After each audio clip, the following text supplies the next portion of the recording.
Welcome to my channel golden science. जैसा कि हमारा साइंस का second chapter acid base and salt का पार्ट 1 पार्ट 2 आ चुका है। This is the part 3 where we discuss how strong are acid और बेस सॉल्यूशन। जो एसिड और बेस है वो कितने स्ट्रॉन्ग होते हैं ये हम कैसे पता लगा सकते हैं। मैंने आपको इंडिकेटर बताया था ना। इंडिकेटर क्या होते हैं? जो चेक करते हैं कि हमारा सॉल्यूशन एसिडिक है या बेसिक है। तो वो चीज चेक करने के लिए हम किसका यूज करते हैं? Universal indicator. कौन सा था? पीएच पेपर या पीएच स्केल बोलते हैं जिसे हम। ठीक है, तो स्ट्रॉन्ग हमें बताना है कि हमारा सॉल्यूशन एसिडिक है या बेसिक है, वो हम इंडिकेटर के थ्रू बताते हैं। और mainly universal indicator pH scale को यूज किया जाता है। पीएच पी क्या है? पोटेंस है, जो जर्मन लैंग्वेज का ये वर्ड है। ठीक है, पहले आते हैं पीएच स्केल होता क्या है। हम इसकी डेफिनेशन से स्टार्ट करते हैं। Let's study a scale for measuring H positive ions concentration in a solution. एक स्केल जो कि मेजर करता है, ठीक है, जो हमें बताता है कि हमारे सॉल्यूशन में कितने H पॉजिटिव आयंस है। H पॉजिटिव क्या होते हैं? Hydrogen ions. हाइड्रोजन आयन किसको रिप्रेजेंट करते हैं? एसिड को। ठीक है, तो पीएच स्केल क्या होता है? जो मेनली बताता है H पॉजिटिव आयंस कितनी है। ये मैंने ड्रॉ किया पीएच स्केल। गाइस, ये पेपर में डायरेक्ट क्वेश्चन भी आ सकता है और डायरेक्ट क्वेश्चन नहीं भी आ सकता। अगर डायरेक्ट क्वेश्चन आपसे पूछा जाए तो पीएच स्केल जरूर ड्रॉ करके आने, इसका नंबर होता है। देखो, ये पता लगा पीएच स्केल क्या है? जो हमें बताता है कि हमारा सॉल्यूशन एसिडिक है या बेसिक है। ठीक है, और ये हमें H पॉजिटिव आयन कंसंट्रेशन भी बताता है। कैसे बताता है वो स्केल को देखो। ये मैंने स्केल ड्रॉ करा है और इसकी वैल्यू कितनी है? 0 से लेकर 14। कितनी है? 0 to 14। 0 से लेकर 7। 7 हमारा क्या होता है? न्यूट्रल होता है। 7 हमारा क्या होता है? न्यूट्रल। न्यूट्रल मतलब ना तो एसिड है ना ही बेस है, ये कैसा है? साल्ट है। ठीक है, अब देखो 0 to 7 हमें क्या पता लगता है? Acid H positive ions. और 7 to 14 हम क्या मेजर करते हैं? बेसिक। बेसिक में कौन से आयंस होते हैं? OH negative ions, hydroxy ions. एक चीज हमेशा याद रखना, नंबर 0 से लेकर 0 है, जितना कम नंबर होएगा, मैंने ये एरो क्यों बनाया है? जितना कम नंबर होएगा उतना मोर एसिडिक होएगा, मतलब strong H positive ions present होएंगे। और जितना ज्यादा नंबर इंक्रीज होएगा उतने ज्यादा स्ट्रॉन्ग बेसिक होएंगे। ठीक है, वो मैं आपको लिख के बताऊंगी। ये चीज है, इसको ध्यान से समझ लो। पीएच स्केल क्या है? जो मेजर करता है H पॉजिटिव आयंस कितने हैं। ये स्केल की वैल्यू होती है 0 to 14।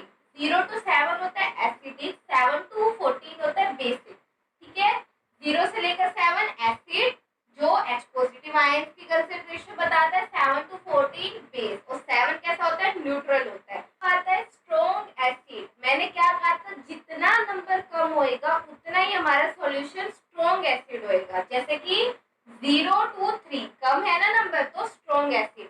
3 to 6 वीक एसिड होएगा। स्ट्रॉन्ग एसिड में क्या आते हैं? HCl, H2SO4। वीक एसिड में क्या आता है? एसिटिक एसिड आता है। ठीक है, न्यूट्रल क्या है? 7। न्यूट्रल का मतलब क्या है? साल्ट सॉल्यूशन, जैसे कि हमारा NaCl। ठीक है, सोडियम क्लोराइड हो गया।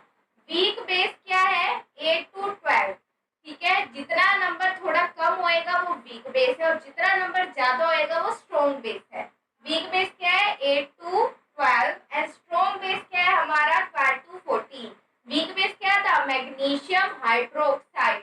और स्ट्रॉन्ग बेस हमारा क्या था? Sodium hydroxide, potassium hydroxide. ठीक है, वो एग्जांपल के साथ साथ मैंने इनकी पीएच स्केल वैल्यू भी बताई है। ठीक है, तो हमने डिस्कस किया पीएच स्केल क्या है, उसे ड्रॉ भी किया, उसकी वैल्यू भी बताई, स्ट्रॉन्ग एसिड और वीक बेस सबकी वैल्यू भी बताई।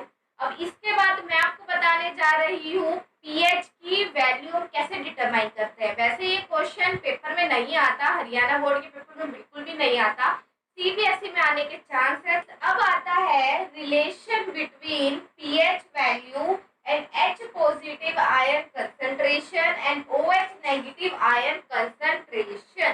तो पीएच वैल्यू और एसिडिक और बेसिक आयन कंसंट्रेशन के बीच में कैसा रिलेशन होता है? They are inversely proportional to each other. That means जो पीएच है वो इनवर्सली प्रोपोर्शनल होता है। इनवर्सली का मतलब क्या है? 1/में H पॉजिटिव या OH negative ion. Directly proportional क्या होता है?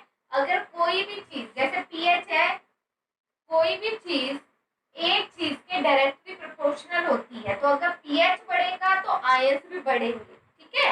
और इनवर्सली प्रोपोर्शनल का मतलब क्या है? अगर H पॉजिटिव आयंस बढ़ेंगे तो पीएच घटेगा, ठीक है। बात हमेशा समझना, डायरेक्टली प्रोपोर्शनल का मतलब क्या है कि एक चीज दूसरी चीज के डायरेक्टली प्रोपोर्शनल है, तो एक चीज बढ़ रही है तो दूसरी भी बढ़ेगी, ठीक है। पर इनवर्सली का मतलब क्या है? एक चीज बढ़ रही है तो दूसरी इनवर्सली उसके उल्टा काम कर रही है, वो घट रही है, ठीक है। अगर हमारे H पॉजिटिव आयंस कम हो रहे हैं तो पीएच की वैल्यू क्या है? बढ़ रही है, ठीक है। जैसे 0 to 3 स्ट्रॉन्ग एसिड है तो हमारे H पॉजिटिव आयंस कम है, 0 से लेकर 3 के बीच में तुम्हारा पीएच क्या है? बढ़ रहा है, ठीक है। सेम ऐसे बेस में है, अगर वैल्यू बेस क्या है? बढ़ रहा है, 0 to 14 7 to 14 के बीच में आ रहा है, तो वो हमारा पीएच भी क्या हो जाएगा? रेस होता जाएगा। तो एसिडिक के लिए हम कैसे करते हैं? PH inversely proportional to 1/log H positive ions. PH is equal to minus लग जाता है जब हम ऊपर लेके आते हैं किसी टर्म को। ये आपके मैथ्स में भी आपने पढ़ा होगा, ठीक है। सेम ये भी इनवर्सली प्रोपोर्शनल था, pH is equal to minus क्यों लग गया? क्योंकि ये चीज ऊपर आ गई, ठीक है। ये आया समझ में? इसके बाद मैं आपको एक छोटी सी चीज बताने जा रही हूँ जो पेपर में एमसीक्यू में पूछी जा सकती है कि हमारे इस चीज का पीएच कितना है। ये आपकी बुक में भी गिवन है। अब आते हैं पीएच ऑफ सम सब्सटेंसेस। ये आपकी बुक में ही गिवन है, मैंने आपकी बुक से यहाँ पे लिखा है। गैस्ट्रिक जूस, गैस्ट्रिक जूस क्या होता है? जो पैंक्रियास सिक्रेट करता है। ये आपका बायोलॉजी का चैप्टर आएगा, उसमें मैं आपको बताऊंगी। कि अभी के लिए याद रखो, गैस्ट्रिक जूस का कितना पीएच होता है? 1.2। लेमन जूस का 2.2। प्योर वाटर और ब्लड, प्योर वाटर और ब्लड का कितना होता है? 7.4। इंपॉर्टेंट है ये। मिल्क और मैग्नीशिया का कितना होता है? 10। मिल्क और मैग्नीशिया क्या होता है? एंटासिड होता है। एंटासिड क्या होता है? जब पेट में एसिडिटी हो जाती है तो आप क्या करते हो? कुछ भी खाते हो ना, ऊपर से बेस खाते हो, उससे हम बोलते हैं एंट एसिड, जो एसिडिटी को रिड्यूस कम करता है, ठीक है। उसका पीएच होता है 10। सोडियम हाइड्रोक्साइड सॉल्यूशन, मैंने कहा था ना सोडियम हाइड्रोक्साइड क्या स्ट्रॉन्ग एसिड है, उसका पीएच 14 होता है। रेन वाटर का लेस देन 5.6 होता है, हमारे माउथ का लेस देन 5.5 होता है। रेन वाटर क्या है? बारिश का पानी, लेस देन 5.6 है। इट मींस हम कहते हैं ना रेन वाटर से क्या है? ताजमहल की सुंदरता खराब होती जा रही है। क्यों? क्योंकि वो एसिडिक है, और एसिड जब संगमरमर के पत्थर पे पड़ता है तो वो क्या कर रहा है? उसको उसकी जो नेचुरल ब्यूटी है व्हाइट है, व्हाइट को येलोइश में कन्वर्ट कर रहा है, ठीक है। ये आपने 9th क्लास में भी पढ़ा होगा, नहीं पढ़ा तो अभी आप यहाँ पे भी पढ़ोगे। माउथ का लेस देन 5.5 है, दैट्स व्हाई हम कहते हैं कि हमें ब्रश करते रहना चाहिए, क्योंकि एसिड होता है हमारे माउथ का पीएच एसिडिक है, तो उसमें बैक्टीरिया क्या है? जल्दी ग्रो कर पाते हैं, ठीक है। ये थे आपके कुछ कॉमन से सब्सटेंस के। अब मैं आगे आपको बताती हूँ कि जो पीएच है वो हमारे एवरीडे लाइफ में कैसे इंपॉर्टेंट रखता है। गाइस सबसे पहले आते हैं पीएच इन एवरीडे लाइफ में। Are plants and animals are sensitive, मतलब जो प्लांट्स और एनिमल्स है क्या वो भी पीएच रेंज में काम करते हैं? बिल्कुल हाँ, क्योंकि जो हमारी ह्यूमन बॉडी होती है वो कौन से पीएच में वर्क करती है? 7 से लेकर 7.8 की रेंज में, 7 से 7.8 की रेंज में वर्क करती है। प्लस अभी मैंने आपको एसिड रेन का एग्जांपल दिया था। एसिड रेन क्या है? जिसका पीएच लेस देन 5.6 है। और मैंने क्या बताया था? 0 से लेकर 3 क्या होते हैं? स्ट्रॉन्ग एसिडिक होते हैं। तो हम एसिड रेन को वीक एसिड भी नहीं बोल सकते, क्योंकि लेस देन 5.6 है तो वो भी थोड़ा सा एसिडिक होता है, थोड़ा ज्यादा एसिडिक माना जाएगा, ठीक है। तो वो क्या है? हमारा एसिड रेन का पीएच था। एक आपका डू यू नो करके दे रखा है जिसमें बताया है कि जो वीनस है, वीनस क्या है? प्लैनेट है, कैसा एसिडिक, कैसा पीएच होता है, एसिडिक होता है, येलोइश कलर होता है, मतलब वहाँ पे सल्फ्यूरिक एसिड प्रेजेंट है। क्या वहाँ लाइफ एग्जिस्ट कर सकती है? बिल्कुल भी नहीं, क्योंकि हमारी ह्यूमन बॉडी कहाँ वर्क करती है 7 to 7.8। और अब जो सल्फ्यूरिक एसिड है वो क्या स्ट्रॉन्ग एसिड है, 0 से लेकर 3 रेंज है, तो नो आंसर है गाइस। इसके बाद सोइल है। सोइल के लिए आपको एक्टिविटी बता रखी है कि आप डिफरेंट टाइप ऑफ सोइल को कलेक्ट कीजिए, इकट्ठा कीजिए और उसका पीएच अपने आप देखिए। इसके बाद आता है इम्पोर्टेंट है ये pH of our digestive system. Digestive system क्या होता है? जो डाइजेस्ट करता है, किस चीज को डाइजेस्ट करता है? जो खाना आपने खाया है, ठीक है। तो हमारा डाइजेस्टिव सिस्टम क्या है? मेन हमारा खाना कहाँ जाता है? स्टमक में जाता है। और स्टमक क्या है?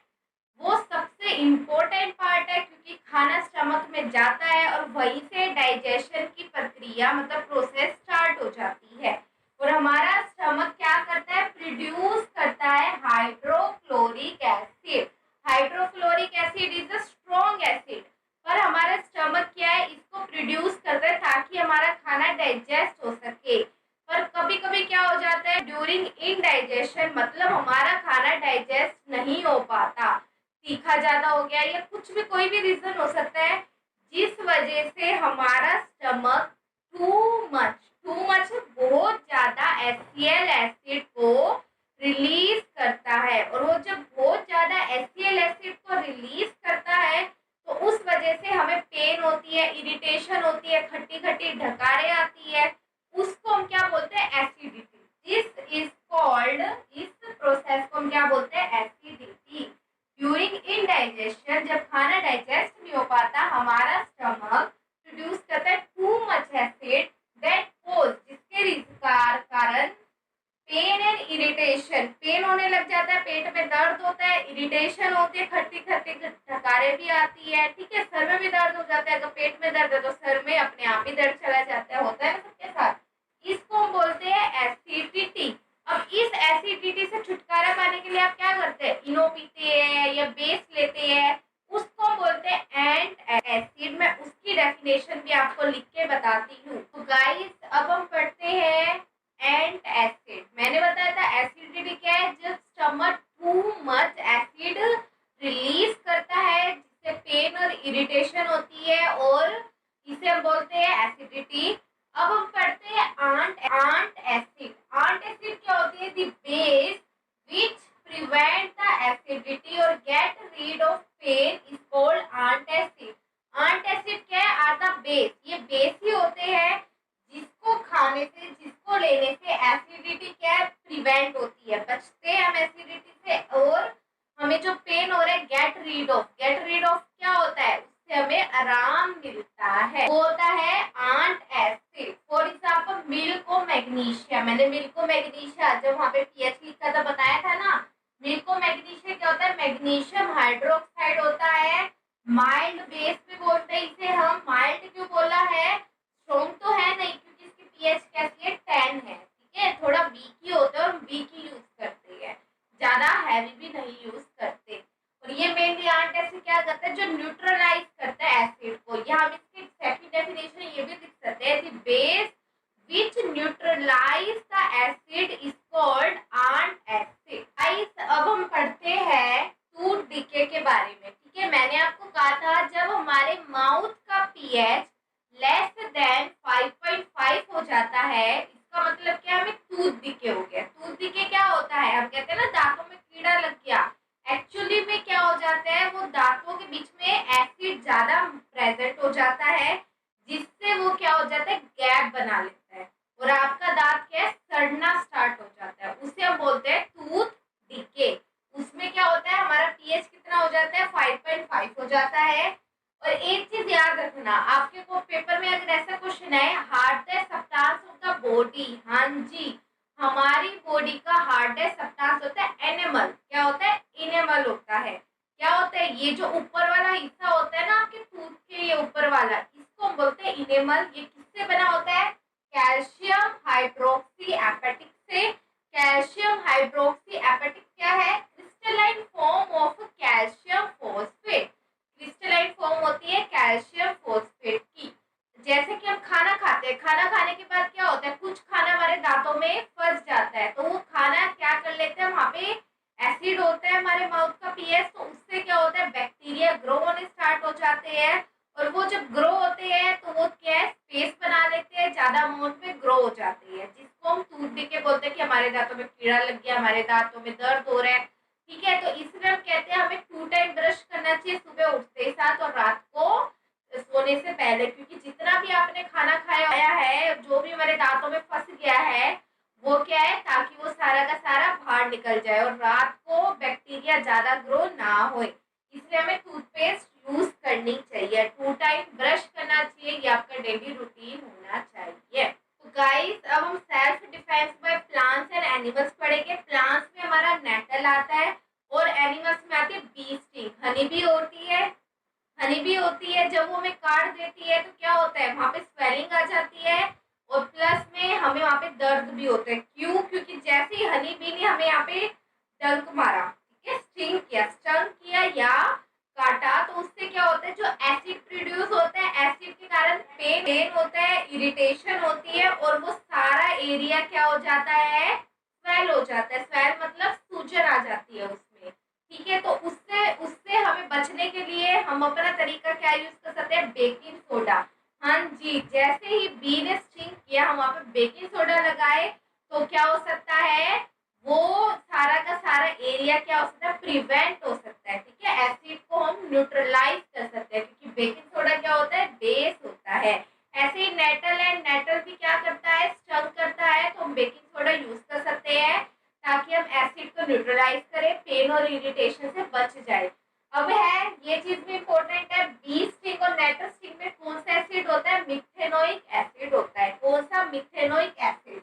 विनेगर में कौन सा होता है, एसिटिक एसिड। विनेगर क्या होता है, हाँ जी, जो चाउमीन बनाते हुए यूज करते हैं। Orange, citric acid. लेमन में भी सिट्रिक एसिड होता है।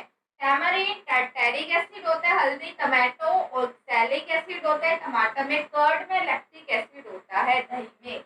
ये इंपॉर्टेंट है, इसके ऊपर आपका एनसीईआरटी में क्वेश्चन भी मिलेगा और ये इंपॉर्टेंट भी है। ठीक है, ये मैंने आपको बताया सिंपल एसिड के बारे में, कौन कौन से एसिड किसमें प्रेजेंट है। ये मैंने वही चीज लिखी है जो आपकी बुक में गिवन है। अब मैं आपको बताऊंगी साल्ट के बारे में, कॉमन साल्ट। और अब जो स्टार्ट होएगा वो थोड़ा इम्पोर्टेंट है।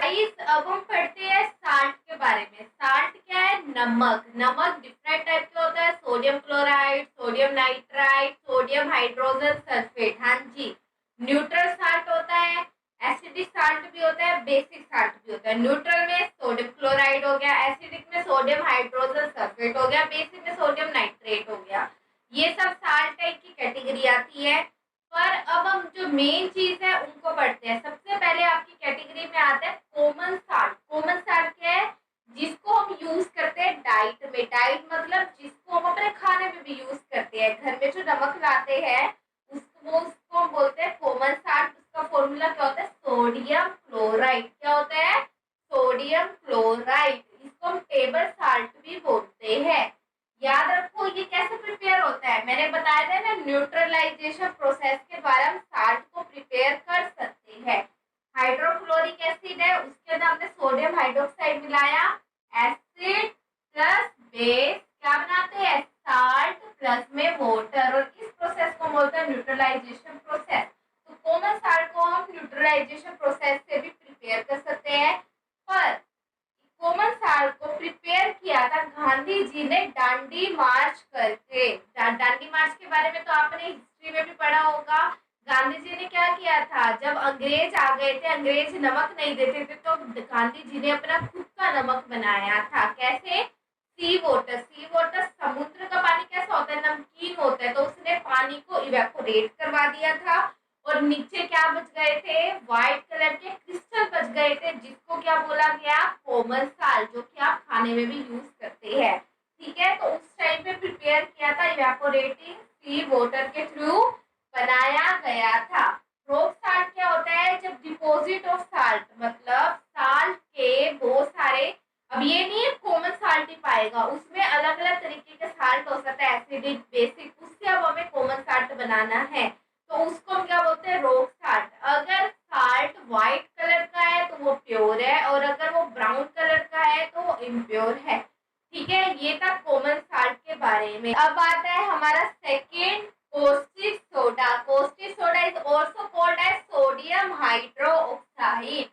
ये अब प्रिपेयर कैसे होता है, पेपर में आए how can be caustic soda prepare, तो ये आपको पूरी प्रोसेस लिखनी है। इसके आगे डायग्राम भी है, वो भी मैं आपको बताऊंगी, वो भी बनाना है।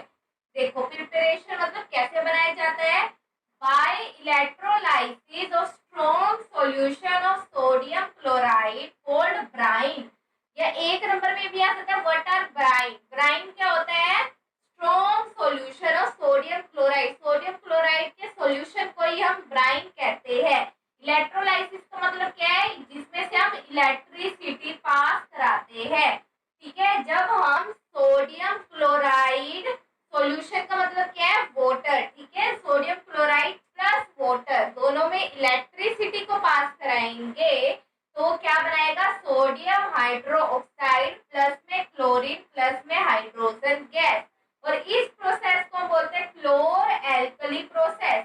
क्लोर is the chlorine, alkali is the base. ठीक है, बेस तो ये बन ही रहा है, सोडियम हाइड्रोक्साइड और क्लोरीन गैस भी प्रोड्यूस हो रही है, प्लस में हाइड्रोजन भी। सिंपल ये भी क्वेश्चन आ सकता है, what is chlor alkali process, तो आपको पूरी प्रिपरेशन लिखनी है। By electrolysis of strong solution of sodium chloride called brine, ये डिकम्पोज कर देते हैं सोडियम हाइड्रोक्साइड में। ठीक है, सोडियम क्लोराइड था एक्वेसियस, स्ट्रॉन्ग सॉल्यूशन था, वाटर में डालेंगे। वाटर क्यों, क्योंकि इलेक्ट्रिसिटी जनरेट करानी है। इलेक्ट्रिसिटी के लिए हम हमेशा वाटर का यूज करते हैं। ठीक है, तो इससे क्या बन जाएगा, सोडियम हाइड्रोक्साइड। सोडियम हाइड्रोक्साइड बनेगा, प्लस में क्लोरीन गैस प्लस में हाइड्रोजन गैस रिलीज हो जाएगी।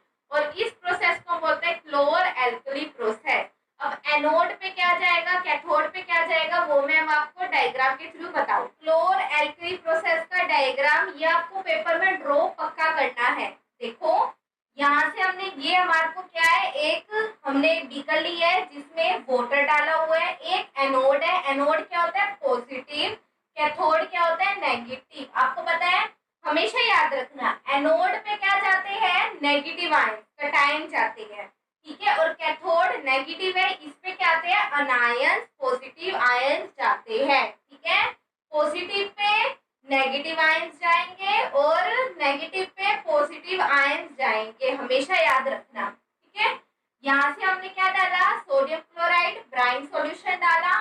यहाँ से ये देखो सोडियम क्लोराइड डाला, वो Na positive plus Cl negative में टूट गया। पॉजिटिव आयंस कहाँ पे जाएंगे, कैथोड नेगेटिव की तरफ, और क्लोरीन नेगेटिव, नेगेटिव कहाँ जाएंगे, एनोड की तरफ। सेम वाटर था इसके अंदर, H2O, H2O H positive plus OH negative, positive cathode, OH negative anode. ये यहाँ पे शो भी किया है और यहाँ पे मैंने लिखा भी है। ठीक है, क्लोरीन गैस जो Cl नेगेटिव था वो क्लोरीन गैस ऊपर उड़ जाएगी, और जो H पॉजिटिव था वो हाइड्रोजन गैस बन के ऊपर चली जाएगी। ठीक है, यहाँ हमारा क्या बन के आ जाएगा, सोडियम हाइड्रोक्साइड सॉल्यूशन। याद रखना है, यहाँ से हमने NaCl डाला, ब्राइन, वाटर इसके अंदर ऑलरेडी है। जब इलेक्ट्रिसिटी पास होगी तो NaCl टूटेगा, Na positive plus Cl negative, और H2O भी ब्रेक डाउन होएगा, H positive plus OH negative. Positive ions cathode पे जाएंगे, नेगेटिव आयंस एनोड रोड पे जाएंगे। ठीक है, क्लोरीन गैस ऊपर उड़ जाएगी, हाइड्रोजन गैस भी हम ऊपर ले लेंगे, और यहाँ से सोडियम हाइड्रोक्साइड सॉल्यूशन बन जाएगा। This is called chlor alkali process. ये मैंने आपको प्रिपरेशन बताई है, अब मैं इनको यूज बताऊंगी। ठीक है, क्लोरीन का भी यूज होता है, हाइड्रोजन का भी होता है, सोडियम हाइड्रोक्साइड का भी यूज होता है। उसमें सबसे पहले क्लोरीन गैस का यूज आता है। क्या क्या यूज होता है, वाटर ट्रीटमेंट, वाटर को साफ करने में, स्विमिंग पूल के पानी को साफ करने में, PVC पॉलीविनाइल क्लोराइड मतलब आर्टिफिशियल सिल्क बनाने में भी यूज होता है, डिसइंफेक्टेंट में यूज होता है, मतलब जो आप फिनाइल होते हैं उन सब में डाला जाता है क्लोरीन। CFCS क्लोरोफ्लोरोकार्बन, जो ये वो गैस है जो रेफ्रिजरेटर में मिलती है। ठीक है, और इस गैस के द्वारा ग्लोबल वार्मिंग भी कॉज होती है। ये था क्लोरीन गैस का यूज। इनका नेक्स्ट यूज आता है, हाइड्रोजन गैस का यूज होता है, फ्यूल में यूज होता है, ईंधन बनाने में, और फर्टिलाइजर्स में, अमोनिया बनाने में। NH3 होता है अमोनिया। ठीक है, फर्टिलाइजर्स क्या होते हैं, जो खेतों में डालते हैं खाद की तरह। इसके आगे सोडियम हाइड्रोक्साइड के यूज आते हैं। प्रिपरेशन ऑफ सोप, साबुन बनाने में, पेपर बनाने में। आर्टिफिशियल सिल्क, आर्टिफिशियल सिल्क क्या होता है? रेयन हो गया, नायलॉन हो गया, ठीक है, ये बनाने में यूज होता है। इसका यूज होता है डिग्रीजिंग मेटल। डिग्रीजिंग मेटल क्या? जो मेटल है उनके ऊपर क्या हो गया है, जो मेटल है उनको साफ करने में भी और उनको नई चमक देने में भी, शाइनिंग देने में भी यूज होता है।